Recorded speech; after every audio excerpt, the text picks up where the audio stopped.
هنارتیە تایبەتیە بابایê Fatikan Fernando Filoni li gel kesayetiyên Kristyanên Iraqî serdana perestgeha Laleş dike û li gel wekîlê Mîrê Êzîdiyan û jimareke ji oldarên Êzîdî civiya. Di dawiya civînê de hinartiyê Papa ser trajîdya Êzîdiyan axivî. Li gel êşê û bi navê Papayê Vatikan em li gel Êzîdiyan û gelê Kurd bi giştî di vê trajîdya mezin de yek rêzin û yek dilin.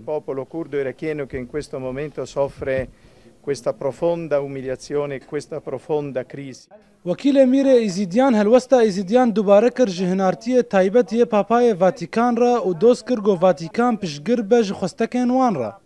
بأمانة ما رسالة إيزيدية ما جهاندي وفي جينوسايدا سرملة إيزيدي شيبوي وما قوتي صلاة الماء الجل بجينا جناب قداستها باباي دنجي خوب جهينتا دول الاتحاد أوروبي حموي ولجوء كيبو ما فكت ودرجها البرملة إيزيدي ومسيحي فكت ويا الولايات خوش بمد حماية دولي براشك. Çavê Kurdên Êzîdî li çareseriyekê ye ji rewşa wan re û hêviya wan maye girêdayî bi piştgiriya Hikûmeta Kurdistanê û civata navdewletî. Hêviya me ji Xwedê û wan heye, yanî piştevaniya me bikin.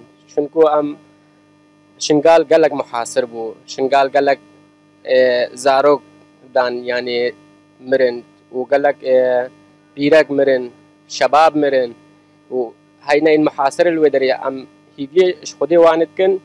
يعني ما خلاص بكن جبدري بمينا هو الحماية كدولي مرة شيء بكن جوا دنيت ما أمنل بندست ما كافر هذا دروجين داوود جمارك جسردان فرمي بو باشور كردستان بريفة چونه بمبستا شوپاندنا تراجيديا يا شنغالي متن كسايتين سياسي لي كسايتين اوليجي نزيكاتيا تراجيديا ازيديان لشنغالي دكن لو ما ناميا حمو اولان دوزا اشتيه بيشوا بهلوي روداو پرستگاه لالش